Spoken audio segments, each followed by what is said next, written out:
बिस्मिल्लाहिर्रहमानिर्रहीम रब्बिश्रह ली सदरी वयस्सिर ली अमरी वहलुल उक़दतम मिन लिसानी यफ़क़हू क़ौली। अस्सलाम वालेकुम साथियों, चंद अरसे के बाद अदनान अहमद आपकी खिदमत में हाज़िर है। कुछ मसरूफ़ियात थी, कुछ कॉलेज की मसरूफ़ियात थी, क्योंकि आप जानते हैं कि मैं कॉलेज में पढ़ाता हूँ, तो इम्तिहानों की कुछ मसरूफ़ियात थी और घरेलू कुछ मसरूफ़ियात थी, जिसकी वजह से मैं आपके खिदमत में हाज़िर नहीं हो सका। तो इंशाल्लाह मुझे बड़े लोगों ने डिमांड की थी कि सर आप कंप्यूटर हार्डवेयर सॉफ्टवेयर इसके जो बेसिक कंपोनेंट्स हैं सीपीयू के बारे में, इसके बारे में ज़रा हमें तज्ज़िया पेश करें, इसके बारे में ज़रा हमें सिखाएं, इसका कंसेप्ट क्लियर कराएं। तो मैं आपकी खिदमत में हाज़िर हूँ ये कंप्यूटर हार्डवेयर का कोर्स लेकर और इसके मुख्तलिफ़ कंपोनेंट्स को हम डिस्कस करेंगे इस लेक्चर में। तो मुझे अपनी दुआओं में याद रखिए, मेरे साथ रहिए, आखिर तक साथ रहिए, तो इंशाअल्लाह मुफीद होगा आपके लिए। तो चलते हैं, शुरू करते हैं अल्लाह का नाम लेकर। हार्डवेयर किसे कहते हैं जी? What is a hardware? तो याद रखना जी, दुनिया में कोई भी ऐसी चीज़ जिसको आप टच कर सकें ना, फिजिकल हो, यानी कि इसको आप देख सकें और उसको हाथ लगा सकें, चाहे वो कंप्यूटर हो या कंप्यूटर के अलावा कोई चीज़ हो, ज़रूरी नहीं कंप्यूटर हो, कंप्यूटर के अलावा भी कोई चीज़ हो, तो अगर आप उसको हाथ लगा सकते हैं, वो फिज़िकल है, तो उसे कहते हैं हार्डवेयर। तो आम तौर पर अगर हम कंप्यूटर की बात करें तो कंप्यूटर के जो कंपोनेंट्स हैं ठीक है, जिसमें माउस आ जाता है, कीबोर्ड वगैरह आ जाता है, मैकेनिकल चीज़ें आ जाती हैं जिस तरह रैम वगैरह, ठीक है, हार्ड डिस्क वगैरह, ये जितनी चीज़ें हैं ये तो इट इज़ कॉल्ड हार्डवेयर। तो हार्डवेयर की हम मुख्तलिफ तकसीम कर सकते हैं। तकरीबन इसमें हम 5 बेसिक कंप्यूटर ऑपरेशंस हम देखेंगे, लेकिन हार्डवेयर को हम इसको याद रखें कि फिज़िकल चीज़ें कंप्यूटर का जो जिसमें हम हाथ लगा सकते हैं, टच कर सकते हैं, तो it is called computer hardware. तो 5 बेसिक कंप्यूटर ऑपरेशंस कौन कौन से हैं जो ये हार्डवेयर परफॉर्म करता है? तो हम देखते हैं जी, कंप्यूटर हार्डवेयर में सबसे पहले आ जाता है जी सेंट्रल प्रोसेसिंग यूनिट, जिसको हम सीपीयू कहते हैं। आमतौर पर इसको चिप भी कहते हैं या इसको हम माइक्रो प्रोसेसर भी कह सकते हैं, ठीक है। इसी तरह रैम है, मेमोरी जैसे कहते हैं, ये भी कंप्यूटर हार्डवेयर में शुमार होती है। इसी तरह स्टोरेज डिवाइसेस हैं, चाहे किसी किस्म की हो, चाहे हार्ड डिस्क हो, चाहे आपकी यूएसबी डिवाइसेस हों, चाहे किसी भी स्टोरेज डिवाइसेस हों, वो भी आपके कंप्यूटर हार्डवेयर में शुमार होती हैं। इसी तरह इनपुट डिवाइसेस हो गई। इनपुट डिवाइसेस वो डिवाइसेस जिसके ज़रिए आप कंप्यूटर में कुछ इनपुट देते हैं, जिस तरह माइक है, माउस है, ठीक है, जिसके ज़रिए आप कंप्यूटर में कुछ दाखिल करते हैं, it is called input devices. इसी तरह आउटपुट डिवाइसेस वो डिवाइसेस होती हैं जिससे आप कुछ हासिल करते हैं, जैसे आपका प्रिंटर हो गया, आपका मॉनिटर हो गया, तो ये आउटपुट डिवाइसेस हैं। तो ये तकरीबन 5 किस्में हैं जी कंप्यूटर हार्डवेयर की, ठीक है, CPU, memory, storage devices, input devices और आउटपुट डिवाइसेस। तो इनको हम डिस्कस करते हैं लम्हा लम्हा, हम मेरे साथ रहिए। तो सबसे पहले हम करते हैं डिस्कस मेमोरी को, यानी कि रैम को। तो मेमोरी याद रखें जी, कंप्यूटर की मेमोरी जैसे नाम से जाहिर है, मेमोरी कंप्यूटर की हो या किसी ऐसी डिवाइस की हो, किसी मशीन की हो, वो जगह होती है जहां आप डेटा को महफूज रखते हैं, ठीक है, नाम से जाहिर है मेमोरी। तो आमतौर पर कंप्यूटर की मेमोरी को हम रैम भी कहते हैं, वैसे हम रोम भी होती है इसमें, हार्ड डिस्क वगैरह और दूसरी स्टोरेज डिवाइसेस भी होती हैं, वो आगे हम डिस्कस करते हैं। लेकिन इधर जो हम डिस्कस करेंगे वो रैम को करेंगे, रैंडम एक्सेस मेमोरी को, ठीक है। इसी तरह दूसरी एक डिवाइसेस होती है स्टोरेज डिवाइसेस, ये आमतौर पर परमानेंट स्टोरेज डिवाइसेस होती है, ठीक है, नाम से ज़ाहिर है स्टोरेज डिवाइसेस। तो ये भी कंप्यूटर हार्डवेयर का हिस्सा कहलाती हैं, चाहे यूएसबी हो गई, चाहे हार्ड डिस्क हो गई, ठीक है। इसी तरह इनपुट और आउटपुट डिवाइसेस मैंने अभी बताया आपको। इनपुट डिवाइसेस वो जिसके ज़रिए हम डेटा इनपुट करें, और आउटपुट डिवाइसेस वो जिसके ज़रिए हम डेटा हासिल करें। अब सीपीयू की तरफ आते हैं, यानी कि सेंट्रल प्रोसेसिंग यूनिट। इसको ब्रेन ऑफ द कंप्यूटर भी कहते हैं, यानी कि कंप्यूटर का दिमाग है ये दिमाग। यानी कि अगर इसको कंप्यूटर से निकाल दें तो कंप्यूटर मीनिंगलेस है, कंप्यूटर कुछ भी नहीं कर सकता अगर आप सीपीयू को बीच में से निकाल दें।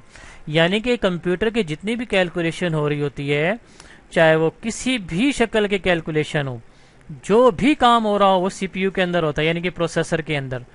तो इसी वजह से इसको ब्रेन ऑफ द कंप्यूटर कहा जाता है। इसको आमतौर पर इंटीग्रेटेड सर्किट यानी कि चिप भी कहते हैं, क्योंकि एक छोटी सी चिप पर बनी होती है ये। जो इलेक्ट्रॉनिक के तलबा हैं उनको जानते हैं वो चिप किसे कहते हैं, इंटीग्रेटेड सर्किट किसे कहते हैं। एक सर्किट होता है, उसी के ऊपर ये सीपीयू को डिज़ाइन किया जाता है। अच्छा, सीपीयू के मुख्तलिफ टाइप्स हैं, जो मुख्तलिफ कंपनियां हैं जो सीपीयू बनाती हैं। जिस तरह इंटेल की एक कंपनी है जिसने पेंटियम बनाया, पेंटियम 2 बनाया, पेंटियम 3 बनाया, पेंटियम 4 बनाया। ठीक है, आजकल कोर i5 चल रहा है, कोर i7 है।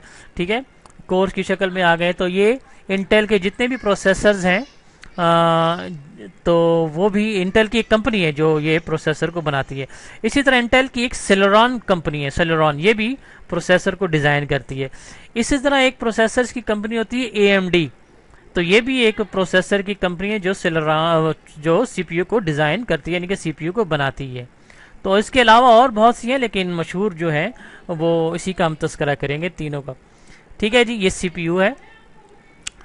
अच्छा, सीपीयू जो काम करता है ना उसको हम मेजर करते हैं, यानी कि उसको नापते हैं number of completed instruction cycle, यानी कि एक सेकंड में, पर सेकंड, एक सेकंड में कितने इंस्ट्रक्शंस उसने किए सीपीयू ने, एक सेकंड में कितने साइकिल्स उसने काम किया। It is called instruction cycle पर सेकंड। तो आमतौर पर सीपीयू की जो स्पीड है, वो रेंज है, वो आजकल और भी ज़्यादा हो गई है, लेकिन इसमें जो लिखा है वो 600 मेगा हर्ट्ज से लेकर 4 गीगा हर्ट्ज तक, लेकिन आजकल तो इससे भी ज़्यादा चला गया मामला। तो ये सिर्फ समझाने के लिए है कि 600 मेगा हर्ट्ज से लेकर, ठीक है, यानी कि मेगा का मतलब है मिलियन साइकिल पर सेकेंड, और गीगा का मतलब है बिलियन साइकिल पर सेकेंड, यानी कि एक सेकेंड में बिलियंस, 1 बिलियन साइकिल्स काम करना। ठीक है, इसी तरह मेगा का मतलब है कि एक सेकंड में 1 मिलियन साइकिल्स, 1 मिलियन इंस्ट्रक्शंस को काम में लाना। ये सीपीयू इस रेंज में काम करता था, लेकिन आजकल तो उससे भी ज्यादा मामला चला गया है। तो always check a new software, जो आप कंप्यूटर ले रहे हो या सीपीयू ले रहे हो, चाहे आप मोबाइल ही क्यों ना ले रहे हो, तो उसमें आप अपना सीपीयू यानी कि प्रोसेसर की स्पीड ज़रूर देख लिया करें किसी भी इलेक्ट्रॉनिक चीज़ को परचेज करने से पहले, चाहे वो लैपटॉप हो, चाहे वो कंप्यूटर हो, चाहे वो आपका मोबाइल हो, कोई भी ऐसी चीज़ हो। तो प्रोसेसर की स्पीड लाजमी देखा करें, और उसको देखा करें कि इसकी स्पीड कितनी है। ठीक है, इंस्ट्रक्शन पर सेकंड कितनी है, तो जितनी ज़्यादा होगी उतना आपका ज़बरदस्त काम करेगा आपका प्रोसेसर, आपका कंप्यूटर, आपका लैपटॉप, आपका मोबाइल। ठीक है जी, अब आते हैं जी मेमोरी को, यानी कि रैम की तरफ। मेमोरी पर हम इधर तवज्जो देंगे रैम की। ठीक है, मेमोरी को आपको मैंने भी बताया वो जगह होती है जहाँ डेटा सेव होता है, लेकिन हम इधर जो तवज्जो देंगे वो रैम की तरफ देंगे, यानी कि रैंडम एक्सेस मेमोरी। तो ये भी मेमोरी की किस्म है जी रैम।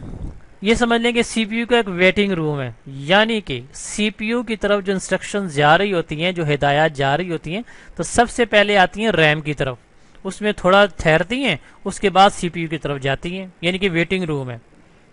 समझ आ गई ना? क्यों जी वेटिंग रूम क्यों है, क्यों कराया वेट हमने इसको काम को? इसलिए कि प्रोसेसर बड़ी तेज़ी से काम करता है।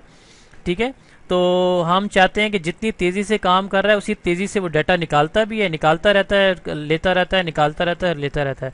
तो लेने का अमल जो है ना वेटिंग रूम से करता है, यानी कि रैम से। तो रैम इस हालत में होनी चाहिए, इतनी स्पीड होनी चाहिए उसकी कि वो प्रोसेसर को जल्दी जल्दी डेटा देता जाए जितनी जल्दी वो मांगे। ठीक है, तो इसी वजह से हम इसको वेटिंग रूम कह सकते हैं रैम को। तो रैम में जो डाटा होल्ड्स होता है ना, यानी कि उसमें मौजूद होता है वो instructions for processing data. Processing जिसने करनी हो वही इंस्ट्रक्शन इसमें सेव होगी, यानी कि प्रोसेस डाटा या रॉ डाटा। ठीक है, तो रैम को भी हम मेजर करते हैं इसी तरह कैपेसिटी, यानी कि मेगाबाइट्स में और गीगाबाइट्स में, और इसको स्पीड को जो वो नापते हैं वो नैनो सेकेंड में नापते हैं। ठीक है, जिस तरह प्रोसेसर को हम नैनो सेकेंड्स में नापते हैं, इसी तरह कैपेसिटी देखें मेगाबाइट्स और गीगाबाइट्स प्रोसेसर को भी नापते हैं, इसी तरह रैम को भी इसी तरीके पर नापा जाता है उसकी कैपेसिटी को। अच्छा, रैम जो है ना, amount of RAM install with determine, तो ये याद रखें, जितने अच्छे सॉफ्टवेयर, जितने हैवी सॉफ्टवेयर आप अपने कंप्यूटर में, लैपटॉप में या अपने मोबाइलों में चलाएंगे, उसी के मुताबिक आपका रैम होनी चाहिए। विच software application will run effectively, ठीक है। तो how many software application can be open simultaneously, जितना अच्छा रैम की स्पीड होगी, जितनी अच्छी उसकी कैपेसिटी होगी, उसी तरीके पर आपने अपने सॉफ्टवेयर ओपन कर सकते हैं अपने कंप्यूटर में, लैपटॉप में और मोबाइलों में। तो जितनी अच्छी इसकी स्पीड होगी और कैपेसिटी होगी। तो याद रखें जी, रैम जो है ना वो अपग्रेड हो सकती है और कॉस्ट इफेक्टिव है और इजी टू इंस्टॉल है। तो यही बता रहा है कि आप check your computer manual for RAM type. आप जब भी कंप्यूटर लें तो उसकी रैम की मैनुअल देख लें, यानी कि उसकी जो रैम है वो डिम टाइप है या एसडी रैम है, ठीक है, और उसकी स्पीड कितनी है ये भी आप देख लें, यानी कि स्पीड उसमें नैनो सेकंड में नापी जाती है, यानी कि 90 NS लिखा होगा, 100 NS लिखा होगा, ठीक है, और किसमें लिखी होंगी आजकल और भी ज़्यादा आ गई हैं इसकी स्पीडें। तो ये आपने ज़रूर देखना है। इसमें यही बता रहा है स्लाइड में कि अभी मैंने बताया जितने अच्छे सॉफ्टवेयर, जितने हैवी सॉफ्टवेयर आप अपने कंप्यूटर में, लैपटॉप में चलाएंगे तो रैम का अच्छा होना ज़रूरी है। तो all software application will have RAM specification listen on their packaging. तो many application list both a minimum and the recommended amount of RAM necessary to run software. तो be cautious by about buying software for a system based on minimum requirement. तो ये ज़रूर याद रखें, जहन में रखें कि जब भी आप कंप्यूटर लेने जाएं, लैपटॉप लेने जाएं, अगर आपने गेमें खेलनी है तो बहुत ज़्यादा हैवी आपने रैम अपने कंप्यूटर में, लैपटॉप में इंस्टॉल करनी है, ठीक है। जितनी अच्छी रैम होगी उतना ही अच्छा आपका सिस्टम काम करेगा। तो ये आपने जहन में ज़रूर रखनी चीज़ें। अब आते हैं स्टोरेज डिवाइसेस की तरफ, स्टोरेज टेक्नोलॉजी। तो रैम भी एक स्टोरेज डिवाइसेस थी, लेकिन वो स्टोरेज थी लेकिन आर्जी तौर पर, डाटा स्टोर करता था लेकिन आर्जी तौर पर। आर्जी का मतलब है कि टेम्पररी, यानी कि टेम्पररी का मतलब है उसने आगे जाना होता था प्रोसेसर की तरफ। ये जो स्टोरेज डिवाइसेस हैं ये आप इलेक्ट्रॉनिक स्टोरेज डिवाइसेस हैं, लेकिन परमानेंट स्टोरेज डिवाइसेस कहलाती हैं ये, ठीक है, जिसमें that store and retrieve and save instructions and data. Today micro computer जो है, यानी कि पीसी जो है, several types of storage devices आ गई हैं। तो जितनी भी स्टोरेज डिवाइसेस हैं उसको भी हम कैपेसिटी की सूरत में नापते हैं और स्पीड की सूरत में नापते हैं। जितनी अच्छी कैपेसिटी होगी, जितनी अच्छी स्पीड होगी, उतनी स्टोरेज डिवाइसेस आपका अच्छा होगा। तो capacity and speed are important consideration when selecting a new storage devices for a PC, ठीक है। जब भी आप पीसी लेने जाएं, सॉफ्ट या लैपटॉप परचेज करने जाएं, आपने उसकी कैपेसिटी देखनी है स्टोरेज डिवाइसेस की और उसकी स्पीड को लाजमी जहन में रखना है। तो स्टोरेज जो डिवाइसेस हैं उसमें दो किस्में बड़ी अहम है। उसमें एक है मैग्नेटिक स्टोरेज डिवाइसेस और optical storage devices. Magnetic storage devices वो डिवाइसेस कहलाती हैं जिसमें मैग्नेटिक्स यूज होता है, यानी कि मकनातीसी असर उसमें यूज होता है, जिस तरह हार्ड डिस्क वगैरह हो गई, ठीक है, फ्लॉपी डिस्क आज से पहले इस्तेमाल होती थी, वो चीज़ें हो गई। तो ये मैग्नेटिक स्टोरेज डिवाइसेस हैं। तो store data by magnetising particles on the disk, ठीक है, या टेप, मैग्नेटिक टेप आपने सुना होगा नाम, ये भी एक मैग्नेटिक स्टोरेज डिवाइसेस है। तो याद रखें, ऐसी डिवाइसेस जिसमें मैग्नेटाइज पार्टिकल्स मौजूद हों उसे मैग्नेटिक स्टोरेज डिवाइसेस कहते हैं। आस्ता आस्ता इसका दौर भी आजकल ख़त्म हो रहा है मैग्नेटिक डिवाइसेस का, ठीक है। तो they have the limited life span, इसमें तकरीबन 1 या 5 साल तक चल सकती हैं ये, depending on the devices, device पे डिपेंड करता है। जितनी अच्छी क्वालिटी होगी, अच्छी कंपनी की बनी होगी तो जितनी ज़्यादा देर तक चलेगी। इसी तरह के ऑप्टिकल डिवाइसेस भी कहलाती हैं। स्टोरेज डिवाइसेस में ऑप्टिकल डिवाइसेस का बड़ी अच्छा जिक्र होता है। ये वो डिवाइसेस हैं जिसमें डाटा सेव होता है ऑप्टिकली, यानी कि लेज़र की मदद से, लाइट की मदद से। तो they are store data as light and dark spots on the disk surface, यानी कि डिस्क पर, यानी कि CD ROM आपने जहन में रखें, ठीक है, जिसमें डाटा सेव होता है लाइट की शक्ल में या ब्लैक डार्क स्पॉट की शक्ल में। तो they have a unlimited life span, इसमें लाइफ स्पैन होता है लेकिन अनलिमिटेड होता है, यानी कि एहतियात से इस्तेमाल करें तो ये बड़ा लंबे अरसे तक चल सकती हैं, लेकिन आजकल भी इसका दौर आस्ता आस्ता ख़त्म हो रहा है। मुख्तलिफ डिवाइसेस दूसरी आ चुकी हैं, क्योंकि ये स्पीड में ज़रा स्लो होती थी, इसलिए आस्ता आस्ता इनका दौर भी आजकल ख़त्म होने को है ऑप्टिकल डिवाइसेस का। अब आते हैं स्टोरेज डिवाइसेस में। एक होता है हार्ड डिस्क, यानी कि परमानेंट स्टोरेज डिवाइसेस होती है। हार्ड डिस्क आपके लैपटॉप में, आपके कंप्यूटरों में, ठीक है, मौजूद होती है। तो ये जो है ना हार्ड डिस्क डिवाइसेस, ड्राइव्स जो है, ये कैपेसिटीज मेजर, ये भी आपको गीगाबिट्स में नापी जाती है, और उससे पहले मेगाबिट्स में नापी जाती थी, लेकिन आजकल गीगाबिट्स में नापी जाती है।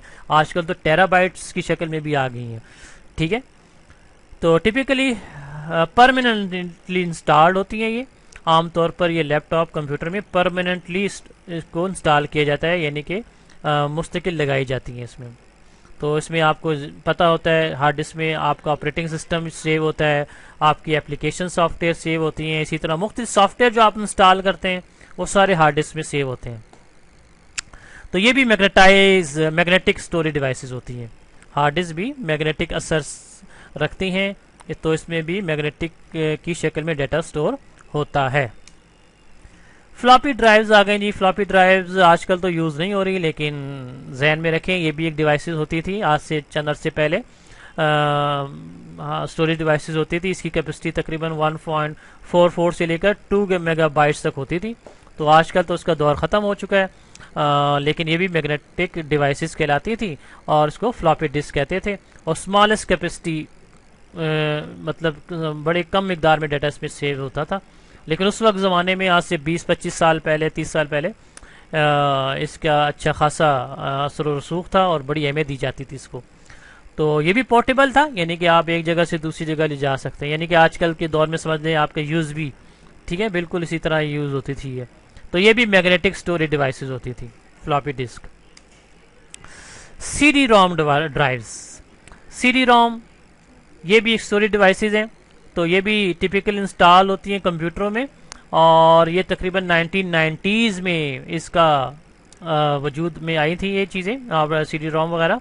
तो इसकी भी कैपेसिटी उस ज़माने में 600 से लेकर 750 मेगाबाइट्स तक होती थी, और MB से नापते थे, और मिलियंस ऑफ बाइट्स, यानी कि वही MB मेगाबाइट्स में नापा जाता था इसको, ठीक है।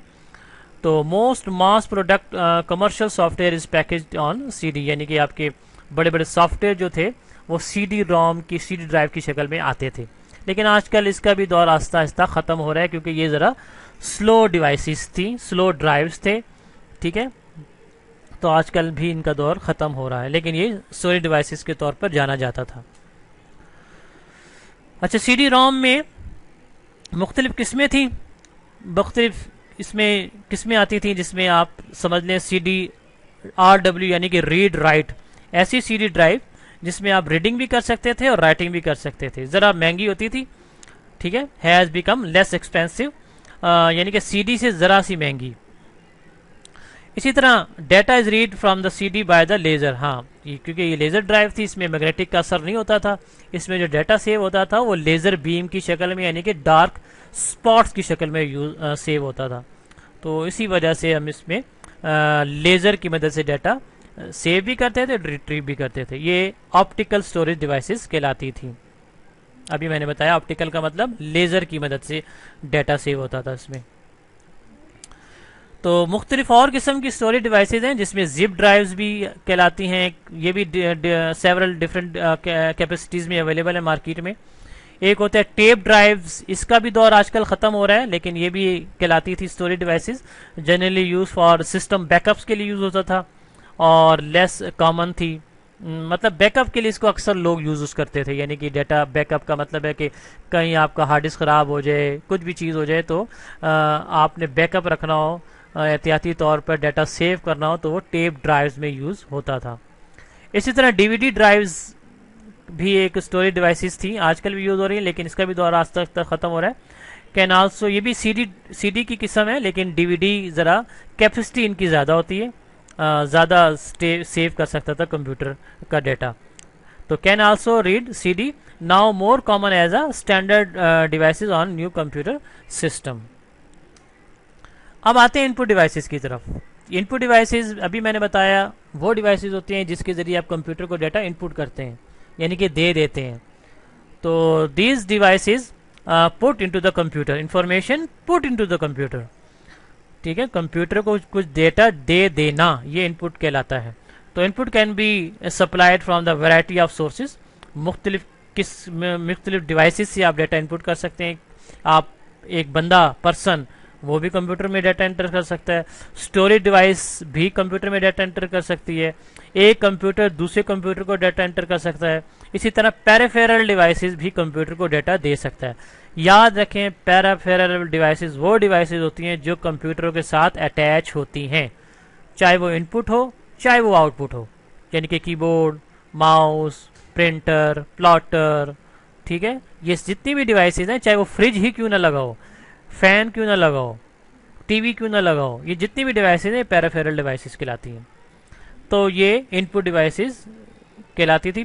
पेरिफेरल आमतौर पर इनपुट भी कह सकते थे और आउटपुट भी कह सकते थे, ठीक है। तो हम यहाँ डिस्कस करें इनपुट को।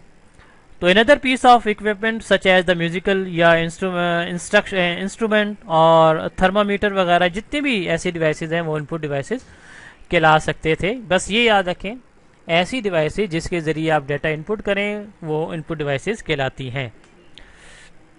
अब ये देखिए, मुख्तलिफ किस्म की इनपुट डिवाइसेस आपके सामने मौजूद हैं। प्राइमरी इनपुट डिवाइस जो बेसिक हैं कंप्यूटर की, लैपटॉप की, वो कीबोर्ड है, जिसमें आप ये कीबोर्ड, ये दाने, ये बटन्स लगे होते हैं, ठीक है, ये मोस्ट कॉमन है इनपुट डिवाइसेस। इसी तरह माउस है, माउस आपके कंप्यूटर में, लैपटॉप पे लगा होता है, ठीक है, माउस। इसी तरह ट्रैक बॉल है, ट्रैक बॉल आपने देखा होगा अक्सर लैपटॉप्स में मौजूद होता है, ये बिल्कुल माउस की तरह काम करता है। तो यूजर की ability to input commands and manipulate text, images वगैरह को ये इनपुट कर सकता है। अच्छा, जॉयस्टिक भी एक इनपुट डिवाइस है। जॉयस्टिक्स अक्सर वो लोग जानते हैं जो गेमें खेलते हैं, ठीक है, ये जॉयस्टिक, ठीक है, हाथ से पकड़ा जाता है और इसके जरिए आप किसी भी डिवाइस को कंट्रोल कर सकते हैं। अक्सर ये गेमों के लिए यूज होता है जॉयस्टिक। अच्छा, इनपुट डिवाइसेस में स्कैनर भी आता है जी। स्कैनर है, ये भी इनपुट डिवाइस है, ये भी पेरिफेरल डिवाइस है, अभी मैंने बोला, ठीक है। पेरिफेरल डिवाइसेस हर वो डिवाइसेज होती है, चाहे वो इनपुट हो चाहे वो आउटपुट हो, जो कंप्यूटर के साथ अटैच हो। तो स्कैन के जरिए जो भी आप डेटा इनपुट करेंगे ना, चाहे वो पिक्चर करते हैं, चाहे वो टेक्स्ट करते हैं, किसी किस्म की चीज़ें स्कैन करें, तो वह स्कैनर के जरिए आप कर सकते हैं। यानी कि आप टेक्स्ट भी इनपुट कर सकते हैं, ग्राफिक्स यानी कि इमेजेस वगैरह भी इनपुट कर सकते हैं। तो इसके लिए आप स्पेशलाइज्ड सॉफ्टवेयर यूज होता है जो ट्रांसलेट करता है इंफॉर्मेशन को into a computer can understand and manipulate. तो स्पेशलाइज, जाहिर बात है, आप जब स्कैनर लगाएंगे कंप्यूटर के साथ, लैपटॉप के साथ, तो उसके साथ ड्राइवर जरूर इंस्टॉल करेंगे। वो जो ड्राइवर है वो स्पेशलाइज सॉफ्टवेयर होता है, ठीक है इसका। तो स्कैनर भी इनपुट डिवाइसेस हो गई। इसी तरह डिजिटल कैमरा, बिल्कुल ये भी इनपुट डिवाइसेस है भाई, ठीक है, ये भी पेरिफेरल डिवाइस है और इनपुट डिवाइस है, जिसके जरिए आप पिक्चर को, मूवी को आप क्रिएट कर सकते हैं और कैप्चर कर सकते हैं, ठीक हो गया। तो सम रिकॉर्ड डिजिटल इमेजेस वगैरह ये भी आप कंप्यूटर को दे सकते हैं। तो ये भी इनपुट डिवाइसेस कहलाता है, यानी कि डिजिटल कैमरा। अब आते हैं आउटपुट डिवाइसेस की तरफ। अच्छा, ये जो इनपुट डिवाइसेस हमने पढ़ी है ना, इसके अलावा और बहुत सी इनपुट डिवाइसेस हैं, सिर्फ हमने यहाँ बेसिक का जिक्र किया है, प्राइमरी का।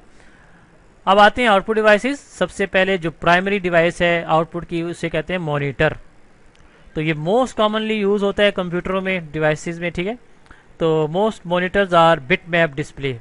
बिट मैप का मतलब इसमें डॉट्स होते हैं, डॉट्स की शक्ल में हम इसमें डेटा देख सकते हैं। तो इतने बारीक डॉट्स होते हैं जो हमें दिखाई नहीं देता, हमें एहसास नहीं होता, लेकिन ये जो बिट मैप है ये मिल कर ना आपकी पिक्चर क्रिएट कर लेते हैं, आपकी पिक्चर बन जाती है। जिस तरह आपकी टीवी नहीं होता, टीवी अगर सिग्नल ना आ रहे हो तो आपको पता होता है दाने दाने आ रहे होते हैं, ठीक है। ये जो बारीक दाने होते हैं ना, इसे डॉट्स कहते हैं, यानी कि बिट्स कहते हैं इसे। तो ये आपकी जो स्क्रीन है मॉनिटर की, divide the screen into the matrix tiny square dots, it is called pixels. इसको पिक्सल्स भी कह सकते हैं, डॉट भी कह सकते हैं, ठीक है।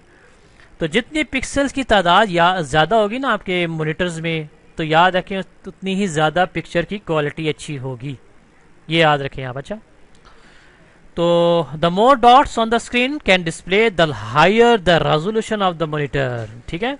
जितनी ज़्यादा डॉट्स की तादाद होगी, जितनी ज़्यादा पिक्सल की तादाद होगी, आपका मॉनिटर बेहतरीन पिक्चर आपको दिखाएगा। ये याद रखिए आप, समझ आ गई ना। तो मॉनिटर भी आउटपुट डिवाइस है।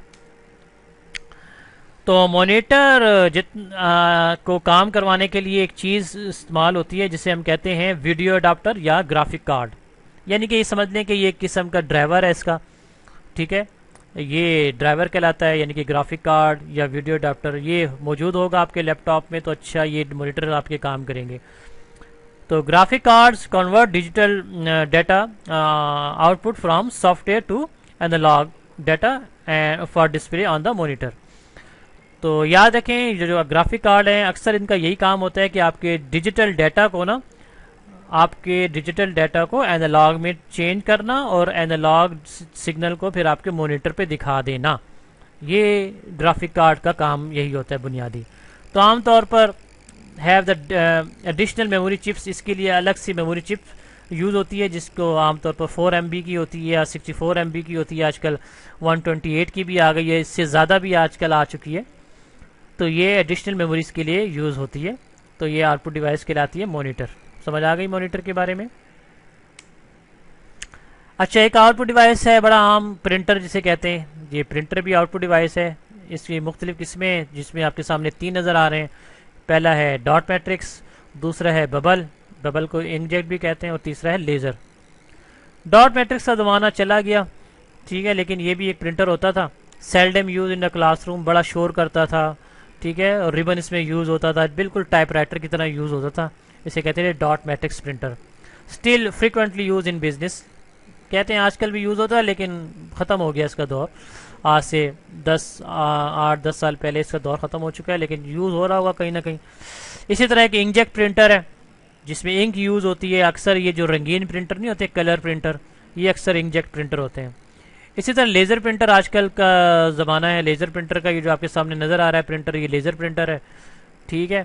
तो ये भी एक आउटपुट डिवाइस है। तो याद रखें प्रिंटर की 3 के अलावा और इसके अलावा और भी किस्में हैं। तो ये प्रिंटर जो है आउटपुट डिवाइस है। अच्छा, प्रोजेक्टर आपने अक्सर क्लासरूम में देखा होगा, प्रोजेक्शन सिस्टम क्लासरूम में, ये भी आउटपुट डिवाइसेस कहलाती हैं। आपके क्लासरूम में यूज़ होता है, कंप्यूटर के साथ लगा होता है। तो ये it is also called output devices. तो ये था हमारा आज का लेक्चर जिसमें हमने कंप्यूटर के मुख्तलिफ डिवाइसेस को देखा, मुख्तलिफ उसके फंक्शंस देखे, उसके मुतालिक हमने कॉन्सेप्ट क्लियर किए। उम्मीद है मुझे समझाने में कोई दिक्कत महसूस नहीं हुई होगी, आपने समझ लिया होगा। बड़े आसान अल्फाज से के ज़रिए मैंने आपको समझाया है, ठीक है। फिर भी कोई मसला हो आप मुझसे ज़रूर कांटेक्ट कर सकते हैं। मुझे दुआओं में याद रखिए, मुझे मेरे चैनल को सब्सक्राइब कीजिए, वीडियो को शेयर कीजिए ताकि मैं अच्छी अच्छी वीडियोज़ आपके लिए तैयार कर सकूँ। तो दुआओं में ज़रूर याद रखिएगा। इंशाअल्लाह फिर कभी हाजिर होते हैं। उस वक्त तक के लिए अदनान अहमद को adnan online class.net की तरफ से इजाज़त। अल्लाह हाफिज़। अस्सलाम वालेकुम।